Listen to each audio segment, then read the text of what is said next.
ल यो चाहिँ अब याखा होइन ठाडै मात्रै आज एकपल्ट भनेको ल अरू बेला भनेको होइन याखा भाषाको चाहिँ हाम्रो चाहिँ विद्यालयमा चाहिँ श्रीमङ्गला देवी मावि र अर्को विद्यालयको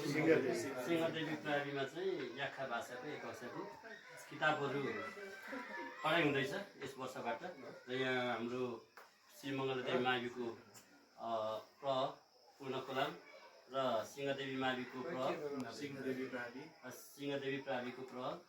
नवीन दर्जीलाई चाहिँ हाम्रो वडा अध्यक्ष 24 व्यवस्थापन समितिको अध्यक्ष हाम्रो कुमार देवन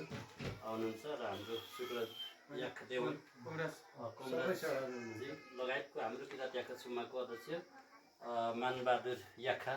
लगायतको हामी चाहिँ आज हामी हस्तान्तरण गर्दैछौँ होइन